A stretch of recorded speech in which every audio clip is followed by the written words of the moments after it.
저번 카네기홀에서 이제 한 30여 분 모시고 1차 강의를 했어요. 근데 그때 얘기한 거 살짝 복습하고 바로 이제 들어갈 텐데, 조금 더 저는 이제 수박 겉핥기보다는 조금 더 안으로 들어가고 싶어서 그래요. 그래서 4차 산업혁명의 뭐 정의라든가 발달 단계는 다 생략하겠습니다. 생략하고 그냥 제 강의 중에 저런 거구나 이렇게 느끼실 수는 있을 거예요.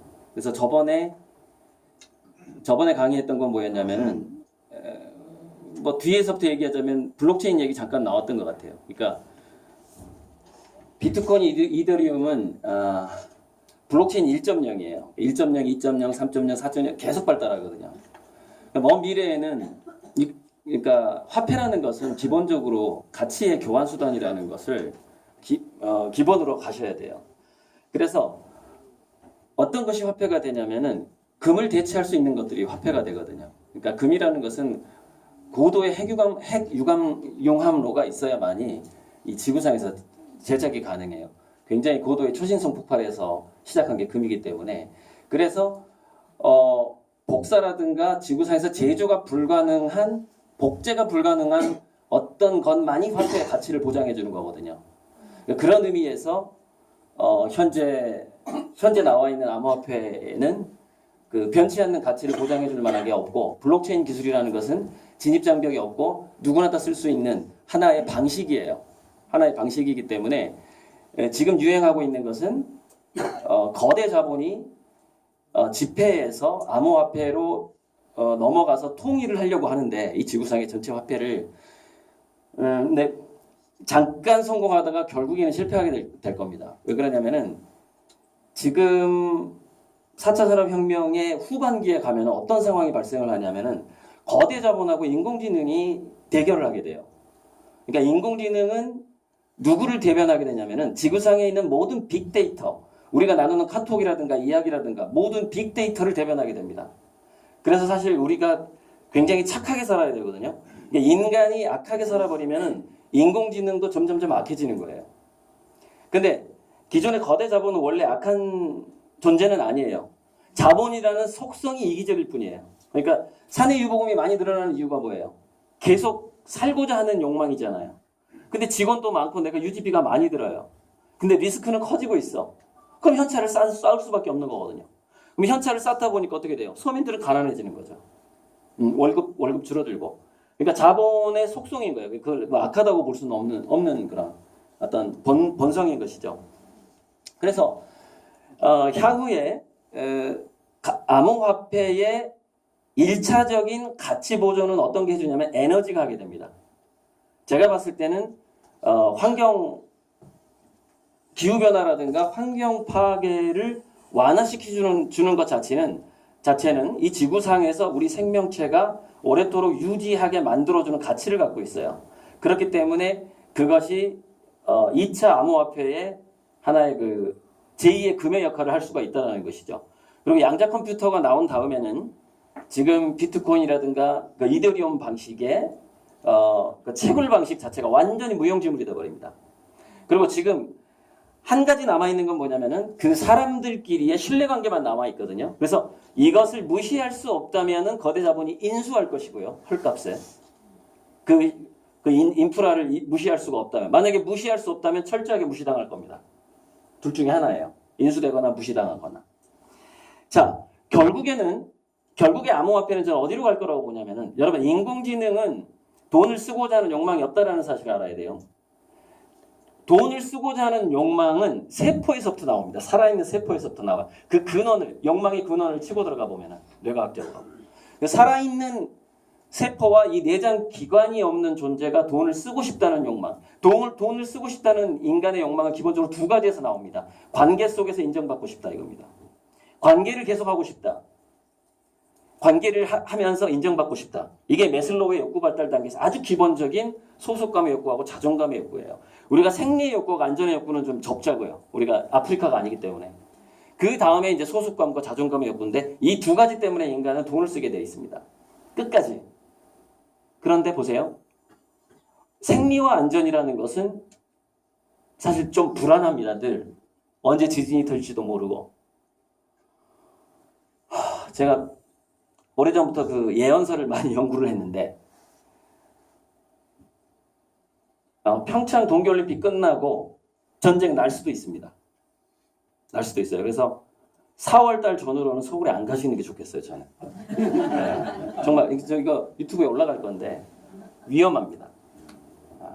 왜 그러냐면은 이게 이제 제가 직접 강의 들은 적이 있는 김정민 박사라고 있어요. 그 저쪽 시베리아 쪽에서 왜 아시아 국제관계 박사인데 트럼프는 절대 우리 한국이 친중이 되는 걸 절대 보지 않는다는 겁니다. 그리고 기본적으로 이 역사를 아셔야 돼요.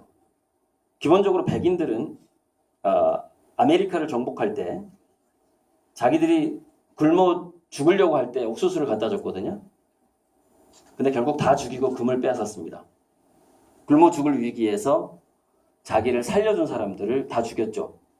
그 저번에 한강 소설가가 얘기했죠. 그 저번에 뭐가 깔려 있죠? 인종차별주의가 깔려 있습니다. 그래서 저는 어떤 원고에서 강의 원고에서 이렇게 썼어요. 갑자기 전쟁은 넘어갔는데 트럼프는 우리가 친미를 하더라도 인종차별주의를 그만두지 않을 것이다. 무슨 얘기냐면은 친미를 하든 친중을 하든 제가 봤을 때 한국 사람의 목숨을 별로 그렇게 아까워할 사람이 아니라고 봅니다. 저는. 그게 기본 베이스에 깔려 있는 상황에서 진행된다고 보는 거예요. 그래서 이런 상황을 뭐라고 하냐면요. 예전에 왜 보랏빛 쏘가 온다라는 그게 있었어요.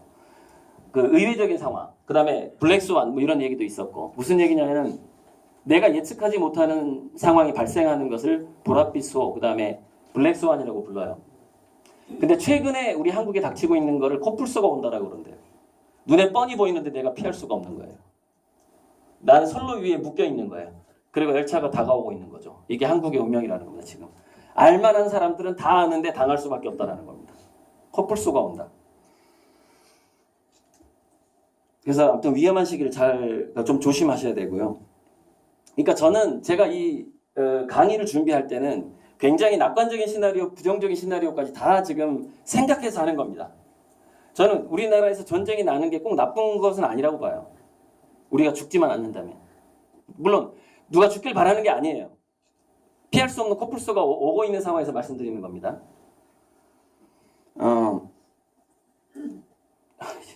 다 아시겠지만 이 천재 일본은요. 그 일본의 위기를 타개하려면 한국에서 전쟁이 일어나지 않으면 방법이 없대요. 일본은. 계속해서 부추기는 거죠. 아무튼 이 정도만 하고 넘어가겠습니다. 넘어가고요. 그래서 암호화폐의 궁극적인 가치는 생명권입니다. 생명권. 인간이 생리와 안전이 보장이 돼야만이 그 다음에 소속감과 자존감을 찾을 수 있잖아요. 그래서 결국에는 우리의 건강을 유지시켜 줄 수 있는 물질, 방법, 기술, 뭐 그 중에 하나가 뭐 크리스퍼가 될 수도 있어요. 그런 데서 결국에는 암호화폐의 그 바탕이 되는 금의 역할을 대신할 가능성이 아주 높죠. 이거를 메디토큰이라고 하기도 하고 메디코인이라고 하기도 합니다. 그러니까 가상화폐가 암호화폐가 사라진다는 게 아니라 그 가치를 보장해주는 베이스가 계속 바뀌어 나간다는 걸 의미합니다. 그리고 블록체인 기술은 누구나 쓸 수 있고 거대 자본은 블록체인을 가장 잘 쓸 수 있는 존재들입니다. 지금 그래서 계속 실험 중인 거고요. 그리고 이제 그 앞에서 제가 뭘 말씀드렸냐면 이제 제가 거꾸로 거슬러 올라가랍니다. 저번 강의를. 변치 않는 인간의 속성에 주목해야 된다는 거예요. 아무리 4차 산업혁명, 5차 산업혁명이 와도 변치 않는 인간의 속성인 소속감과 자존감. 여기 PPT에 나오지만 디드로 효과가 있고 베블런 효과가 있어요. 사람은 과시적인 소비를 하는 성향을 늘 가지고 있어요. 그래서 가성비의 시대가 가고 왜 가심비로 넘어가냐. 심리적인 만족, 미적인 만족의 시대로 가성비에서 성능에서 가심비로 왜 넘어가느냐. 베블런 효과 때문이에요. 잘 보이고 싶거든요. 내가 잘났고 잘 살고 있다는 것을 확인받고 싶어하는 욕구가 너무 강해요. 이게 인간은. 근데 이 욕구는 원래 진화심리학적으로 어디서부터 출발했냐면은 집단 내에서 병들어 보이면은 맹수한테 가장 먼저 잡혀 먹습니다. 그래서 인간은 잘난 척하고 건강하다라는, 나 지금 건강하고 나 정력이 세다라는 것을 무조건 과시하게 돼 있어요. 왜? 예전부터 자기가 그 과시를 하지 않으면 죽었기 때문이에요. 과시하지 않는 동료가 먼저 죽더라 이거예요. 이게 진화 심리학이에요. 그래서 거기서 벗어날 수가 없습니다, 인간은. 과시욕을. 그 다음에 디드로 효과. 명품 가방을 들면은 뭐 명품 신발을 신고 싶고 뭐 이런 거. 디드로 효과. 다 갖추고 싶다라는 거예요, 한번. 내가 세팅을 제가 오늘 세팅을 못 했는데요.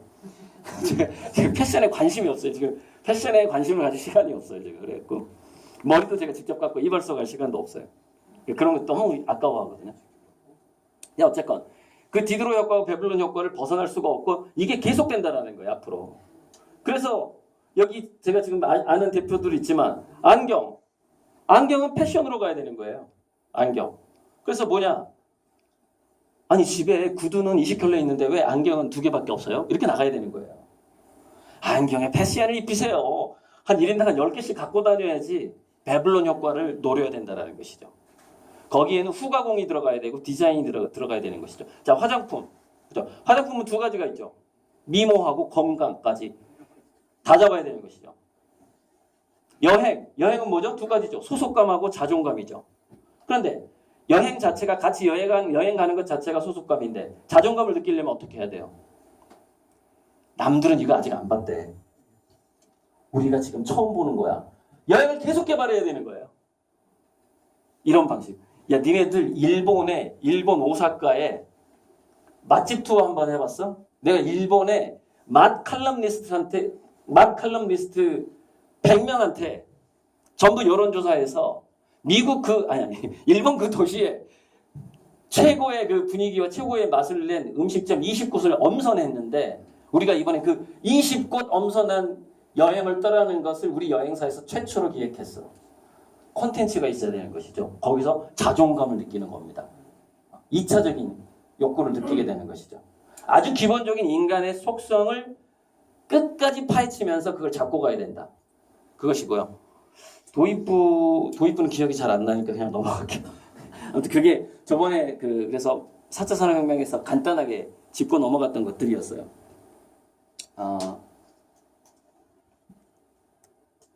여기 저기 유모 회장님 저기 있습니다. 알아보시겠어요? 유기문 회장님 저기 제 그림 옆에. 예. 예, 어쨌건 이제 그림도 사실은 그 4차 산업혁명, 5차 산업혁명 때 뜰 수 있는 것이긴 해요. 왜냐면은 부익부 빈익빈이 심해지거든요. 심해지고 돈이 많은 사람이든 적은 사람이든 그 심리적인 만족을 얻기 위한 노력을 하고 자존감을 얻으려고 하는데 자존감을 얻으려고 하니까 상품 소비로는 자존감이 올라가질 않는 거예요, 이 사람들이. 그러니까 결국 작품 소비로 갑니다. 세상에 하나밖에 없는 거를 먼저 사고 싶어 하는 것이죠. 그러니까 이미 그 죽은 세잔이라든가 피카소라든가 잭슨 폴록이라든가 이런 작가들의 가격이 막 1,000억, 2,000억, 어떤 건 1조 넘어가기도 해요. 이렇게 가격이 올라가는 이유가 1조 이상의 재산을 가진 수많은 사람들이 자기 거실에 그것을 걸고 싶은 겁니다. 경쟁이 붙어버리는 거예요. 그게 가심비죠. 가심비. 돈 많은 사람들은 그렇게 하는 거예요. 그러나 노숙자도 그 욕구가 똑같이 있습니다. 그걸 봐야 되는 거죠. 그러니까 디자인과 아트와 사람들한테 그 자존감을 줄 수 있는 프리미엄으로 가거나 저가로 가게 되면은 저가에서 사실 가성비를 무시할 수가 없겠죠. 야, 내가 1,000원짜리 샀는데 10,000원짜리 같지 않냐? 이거. 굉장히 기분이 좋아요. 내가 1,000원 주고 샀는데 야, 어디서 샀어? 이 말 들을 때 굉장히 기분이 좋아요. 자기 안목이 굉장히 높다라는 느낌이 들거든요. 네. 똑같아요, 욕구는. 그 느낌이고요. 아무튼 이제 여러 가지 내용들이 있지만 이게 이제 아까 막 온난화에다가 뭐 전쟁에다가 뭐 한번 넘어가자고요. 그래서 이게 세상이 아무리 급변하고 기하급수적으로 변해도 사물의 기원과 우리 인간 세포의 기원, 우리의 그 진화 심리 이것을 잡고 간다면은 안전하긴 한데 단지 또 뭐 하나 좀 뭐가 있냐면 이겁니다. 제가 들었던 어떤 강의에서 현대자동차에서 근무하다가 나와서 이제 은퇴하고 강의 활동을 하는 분이 얘기하더라고요. 자기가 젊었을 때는 보통 5명이 출장을 갔대요. 5명. 그 중에 한 명은 통역이 있었고 이렇게 하는데, 근데 자기가 은퇴할 무렵에는 한 명을 보내더래요. 회사에서. 한 명이 다 해결이 가능한 거예요. 그게 IT 기술이 좋아지고 그다음에 직원들이 또 유능해지고 이러다 보니까, 이 얘기는 무슨 얘기냐면은 이겁니다. 고도의 인공지능은 플랫폼 기업이 쉽게 공짜화 시키질 않아요. 지금 예를 들어서 어떤 사이트에 들어가면은 무료화된 소프트웨어들이 있는 공유되는 사이트가 있어요. 그 중에서 인공지능 소프트웨어도 들어가 있습니다. 근데 고도의 인공지능은 아니죠. 그 고도의 인공지능을 손에 쥐고 이 사람들은 시장을 장악해 나가기 시작합니다. 그리고 인건비가 안 나가니까 점점점 부자가 되죠. 그렇게 2025년이 되면 천조 부자가 나오기 시작한다는 거예요. 지금 최고의 부자가 뭐 많아봐야 500조인데 천조 부자들이 막 우후죽순처럼 나타나기 시작한다는 거죠. 그만큼 서민들은 가난해지는 겁니다. 천조 부자가 나오는 만큼. 물론 전 세계 통화량이 100경까지 늘어난다고 해요. 지금 한 36경인가 그런데. 맞나 모르겠네. 65경인가 아무튼 한 40경이 더 늘어나게 되는 것이죠. 그 4차 혁명 이후에 쭉. 하지만 천조 부자가 나온다는 건 누군가는 가난해지는 얘기고요. 자, 그래서 고도의 인공지능을 소유하지 못한 기업들은 어떻게 해야 되죠? 그 다음에 고도의 인공지능을 소유한 그 기업하고 MOU를 맺지 못한 우리 중소기업은 어떻게 해야 되죠? 불행하게도 5배 일을 해야 됩니다. 아시겠죠? 사장도 5배 일을 해야 되고 직원도 5배 일을 해야 되는데, 그 5배 일의 주요 업무는 뭐냐? 고객들을 개개인 맞춤해서 그 고객의 마음을 알아주는 것에 총집결을 해야 됩니다. 인공지능의 궁극의 목표는 뭐냐면 인간을 공부해서 개인 맞춤 서비스를 해주겠다는 게 인공지능의 궁극의 목표예요.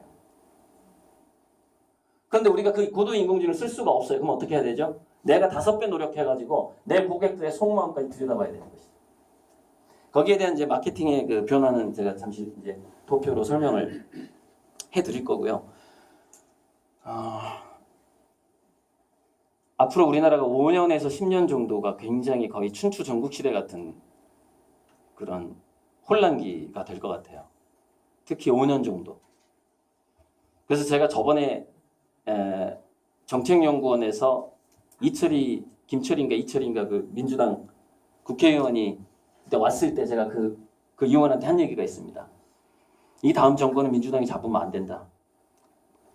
지금까지 골마왔던 모든 폭탄이 5년 내에 터질 거다. 그러면 전부 그거 책임져야 된다. 이 다음 대통령이. 근데 뭐 어쩔 수 없죠. 그분들은 빨리 잡고 싶어 하니까. 근데 누가 정권을 잡든 앞으로 5년간은 폭탄은 터지게 돼 있다는 얘기죠. 그게 부동산이든 전쟁이든 뭐든 간에요. 아니면 기업의 줄도산이든 간에요. 그래서 앞으로 5년이 참 힘들 것 같은데,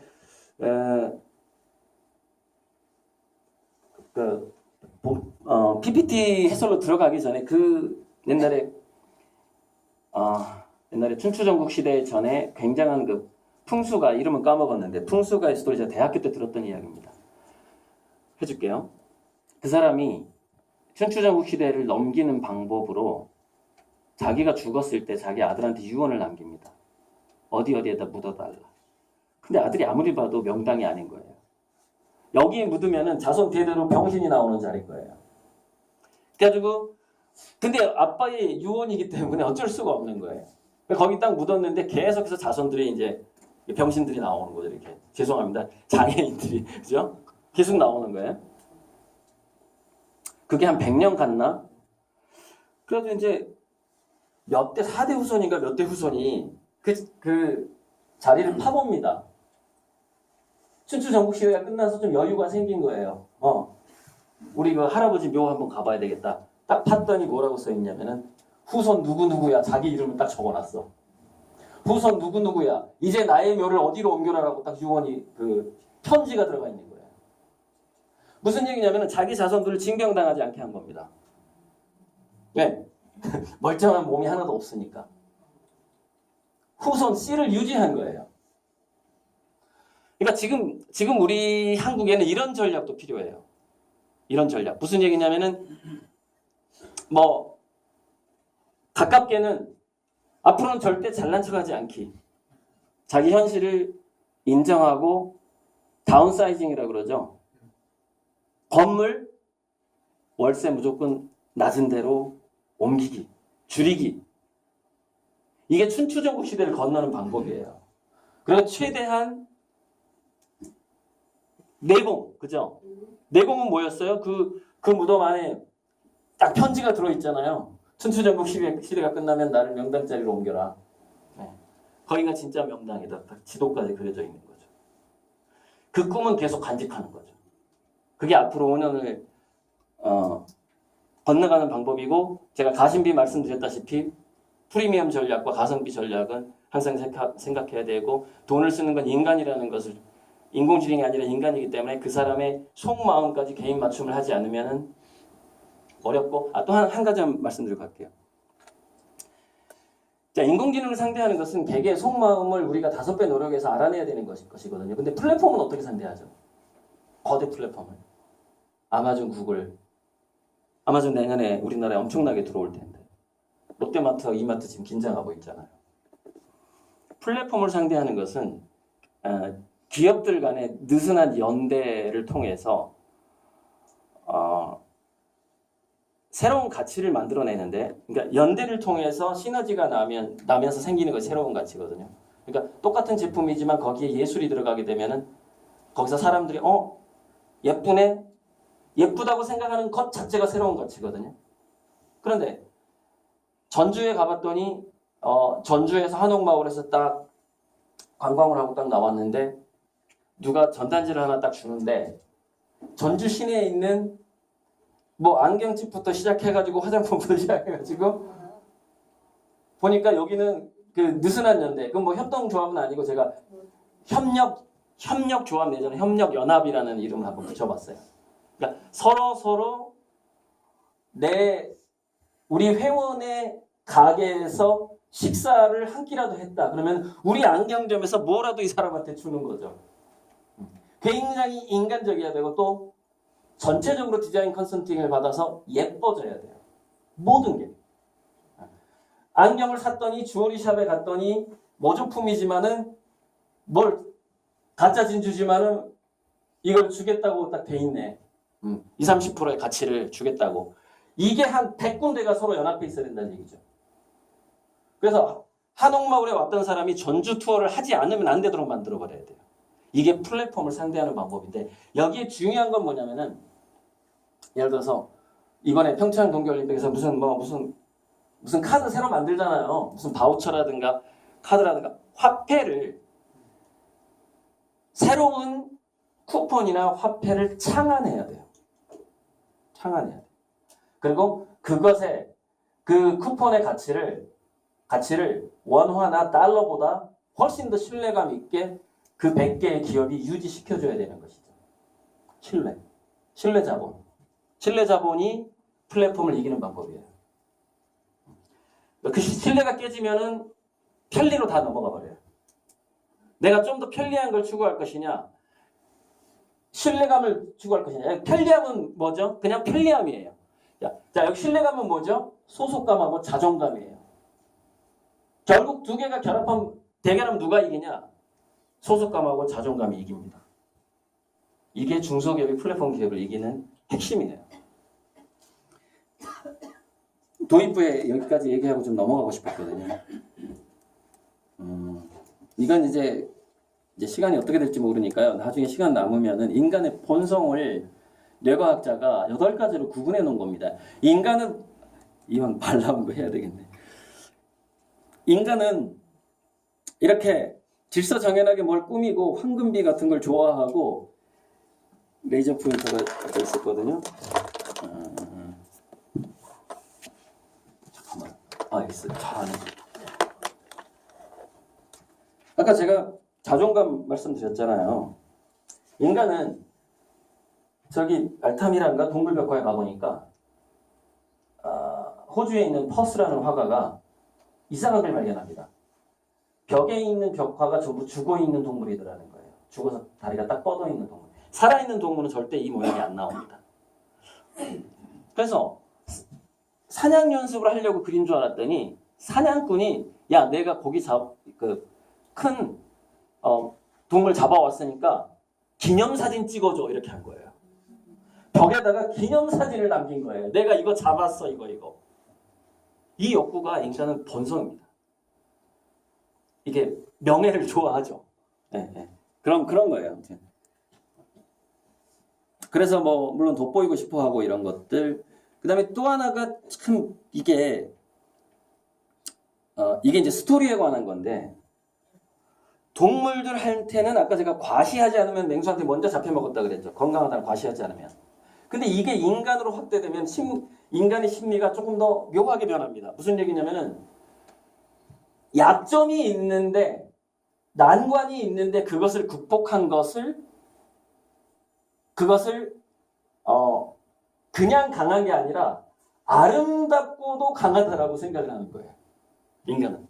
동물하고 달라요. 동물의 세계는 그냥 잡혀 먹어버리기 때문에 그 아름다움의 단계까지 넘어가지 못해요. 감동의 단계까지 넘어오지는 못하죠. 근데 우리 인간은 울타리 안에 살고 맹수가 없는 환경에 살다 보니까 심리적으로 이게 더 다변화되는 겁니다. 그래서 솔직하게 자기의 약점을 인정을 하고 거기에서 더 노력하고 상대방 그 고객들이나 이웃을 더 사랑하려고 하는 그 노력을 보여줬을 때 인간은 그걸 아름답고 강하다라고 느끼더라는 것이죠. 그래서 친구하고 싶어하고 그런 측면이 있습니다. 그래서 김영우라는 중도 장애인이 휠체어 댄스를 추는데 그래서 친구가 많은 거예요. 강하다고 느끼는 겁니다. 이겨냈다라는 거죠. 난관은. 나머지는 좀 넘어가 볼게요. 여러분 이 매니큐어 있죠, 매니큐어. 이거 냄새도 독하고 제가 집사람한테 맨날 바르지 말라고 그럽니다. 집에서 절대 하지 말라고. 냄새 안 좋다고. 매니큐어의 기원이 뭐냐면요. 원래 중국 귀족들이 이걸 먼저 시작했거든요. 손톱을 안 자르는 거를. 손톱이 길다라는 것은 자기한테 노예가 있다라는 뜻이래요. 인간한테. 그래서 손톱을 예쁘게 하고 다니면 이 사람 노예가 몇 명일까 이렇게. 물론 지금 시대는 바뀌었지만 노예가 있다라는 거예요. 무슨 얘기냐? 자기가 사장이라는 뜻이에요. 이게 길면은. 그리고 자기 하녀들이 몇 명 있다라는 뜻이에요. 왜? 자기는 설거지 안 한다는 뜻이거든요. 농사 안 짓는다는 뜻이거든요. 그래서 여기에 몰두하는 겁니다. 여성분들 매니큐어에 시간 뺏기지 마세요. 그냥 아주 얄팍한 본능일 뿐이에요. 그냥 깔끔하게 다니시고 시간을 공부하고 살아나는 데 더 쓰셔야 됩니다. 동물적인 본능에 넘어가시면 안 돼요. 그래서 운유 이렇게 살짝 가리는 거, 그죠? 다 벗은 거보다 수영복 입은 거, 란제리 입은 거, 여기서 사람들은 더 발전할 것이 있는 거를 좋아한다는 것이죠. 완벽하게 이렇게 다 보이는 것보다 그런 부분들. 그 다음에 특이한 거, 여러분 코끼리 홍이인데 얘가 그린 그림이 거의 200~300만 원에 팔려요. 태국에서. 왜 사람들이 사가죠? 코끼리가 그렸다 이거예요. 코끼리가. 특이성. 이 홍이 목탄 같은 걸로 드로잉한 그림이 있어요. 여기는 지금 없는데 그게 800만 원에 팔립니다. 연필로 끄적끄적 가는 게. 돈이 의미가 없는 겁니다. 아까 제가 처음에 말씀드렸죠. 내 거실에는 아무도 걸 수 없는 것이 걸려 있다. 프라이드. 이것 때문에 사는 겁니다. 다른 게 아니에요. 인간의 그 욕구죠. 대칭을 좋아하는 것은 건강하다는 의미이기 때문에 이렇게 고요한 풍경을 좋아하는 것은 안도감, 자기가 세상을 다 평정했다라는 느낌. 나의 적은 이제 없다. 그 안도감 때문에 이런 걸 좋아한다는 거예요. 반면에 미지를 추구하고 죽음의 본능도 있다. 넘어갈게요. 인간의 본능 넘어갈게요. 이게 제가 호모데우스를 한 페이지로 압축한 겁니다. 압축한 건데 그냥 이것만 아시면 돼요. 과거에는 1000년마다 100년마다 이렇게 혁명이 한 번씩 일어났거든요. 그러니까 증기기관 혁명에서 에디슨이 백열등을 밝힐 때까지가 100년이 걸렸어요. 스티븐슨에서 에디슨까지. 근데 에디슨에서 3차 산업혁명이 PC죠. 스티브 잡스가 PC를 대중화할 때까지가 90년이 걸립니다. 그런데 PC가 나오고 나서 알파고가 이세돌을 이길 때까지가 45년이 걸려버려요. 반감해버리는 경향이 나타나는 거죠. 그래서 유발 하라리가 했던 유명한 얘기가 뭐냐면 요즘에는 매일매일이 혁명이다. 하루하루가 혁명이다. 하루하루가 우리의 삶을 바꿀 수 있는 기술들이 나와버린다는 거예요. 요즘에는 매일 나와버린다는 거예요. 그게 기하급수의 시대다. 그래서 인간의 본질을 정말 잘 잡고 나가야 된다는 거예요. 인간의 본질을. 변치 않는 것. 아시죠? 불변응만변이라고 김구 선생이 좋아했던 문구. 변치 않는 가치로서 모든 만변을 내가 대응한다. 불변응만변. 이게 이제 아까 제가 소속감과 자존감 매슬로우 도표예요. 세 번째, 네 번째 소속감의 욕구, 자존감의 욕구인데 이게 이제 중심을 이루는 겁니다. 그러니까 이 욕구가 인간의 두뇌가 이 욕구에서 벗어날 수가 없기 때문에 그래서 이게 이제 안정이 되면 그 다음에는 이제 미적인 욕구로 올라가는 거예요. 이렇게 미적인 욕구, 자아실현하고 싶고 그러다가 마지막에 이제 나이가 어느 정도 되면 이제 모든 것을 초월하고자 하는. 그러니까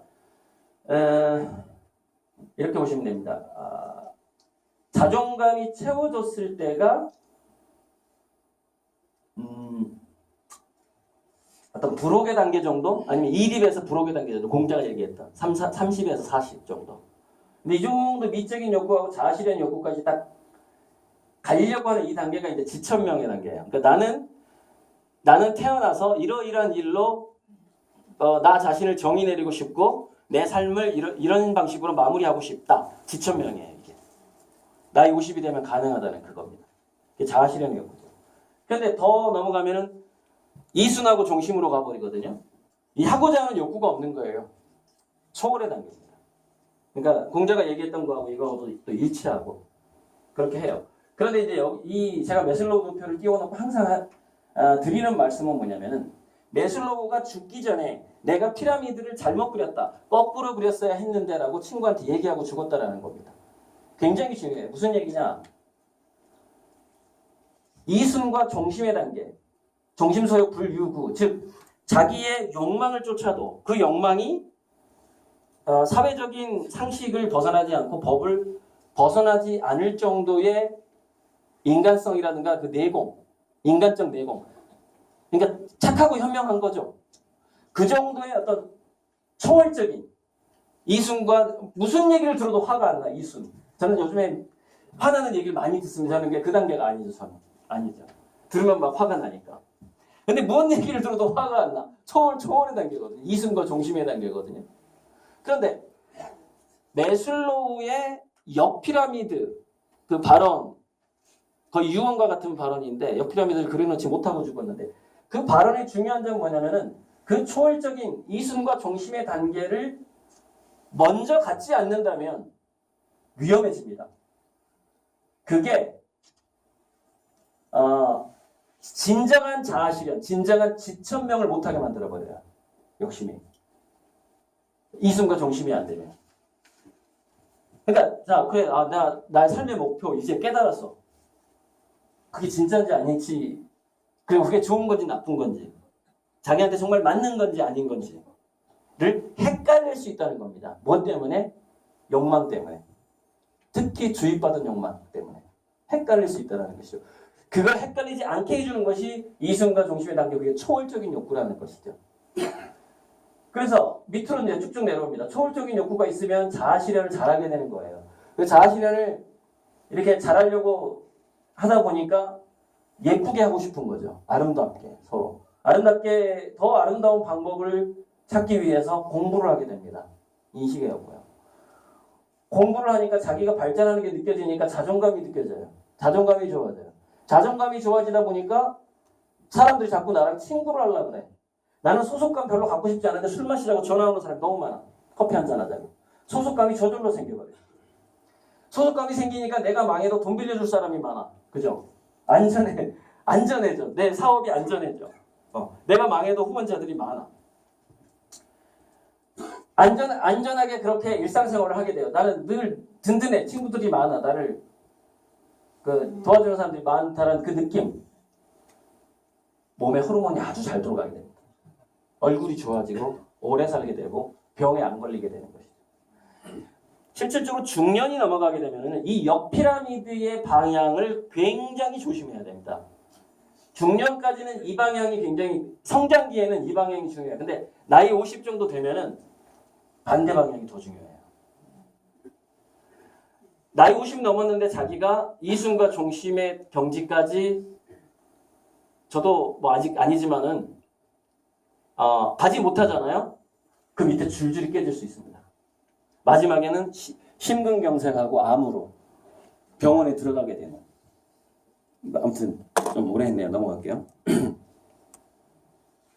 그래서 두뇌의 욕구, 이게 인간의 그 기본적인 것을 갖고 들어가는 게 4차 산업혁명이 굉장히 중요하다라는 거예요. 이거예요. 인간은 목적, 의미감, 가치, 소속감, 유능, 효능감, 자율, 자존감, 이거 네 가지를 의미 있다고 생각하더라. 인간은. 그리고 이 PPT는요. 다 공유를 해드릴 거니까요. 거의 이게 101장이에요. 좀 101장. 다 가져가서 나중에 복습용으로 쓰시면 됩니다. 자, 몸과 뇌가 결합된 활동을 인간 두뇌는 좋아하더라. 예. 이게 O2O죠. 4차 산업혁명 중에서. 온라인만으로 성공 못하고 오프라인만으로 성공을 못하더라는 거예요. 두 가지가 결합하는 걸 인간의 두뇌는 좋아하더라. 자기 생각의 흐름을 외부에서 차단당하는 거, 끼어드는 거 되게 싫어하더라. 얘기할 때. 끼어드는 거 엄청 싫어하더라. 생각의 흐름. 네. 무슨 얘기냐? 고객이 스토리를 말하게 냅둬야 돼요. 고객이 스토리를 마음껏 말하게 들어주는 존재가 있어야 된다는 얘기죠. 네. 그걸 좋아해. 그럼 여기 오면 내가 존중받은 것 같아. 내가 내 스토리를 끊기지만 않아도. 그래서 왜 자동차 제일 잘 파는 사람이요?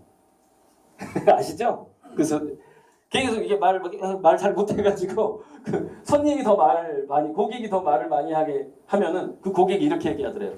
아유, 오늘 많이 배웠습니다. 당신 참 말 잘하네 이런데요. 지가 말 다 해놓고.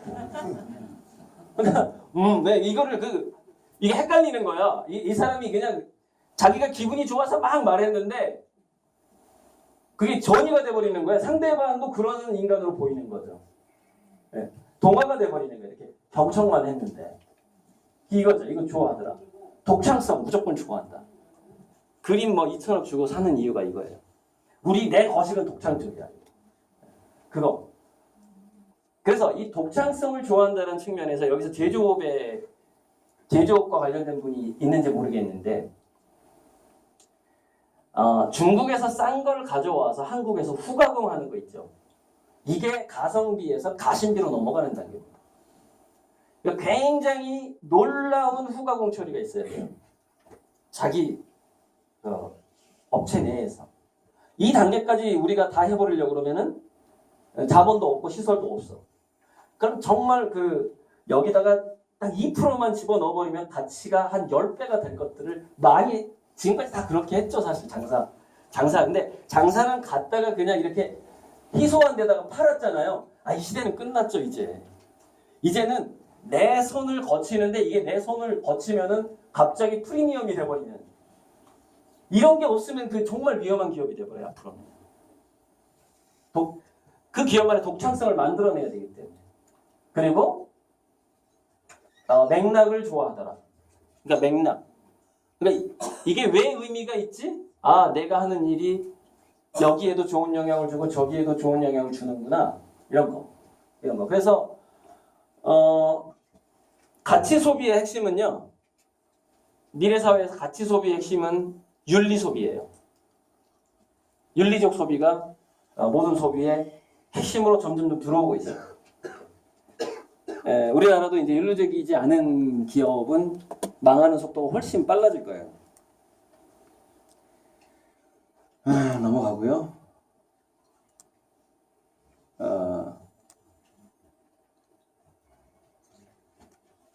이게 몇 번인가 좀 보고요. 자, 이 페이지에서는 제가 한마디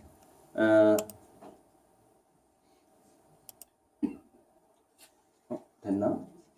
잠깐만. 이게 안 되지. 참. 두 개다 보니까 좀 헷갈려요. 그래서 이거를 뭐를 좀 해놓을까요?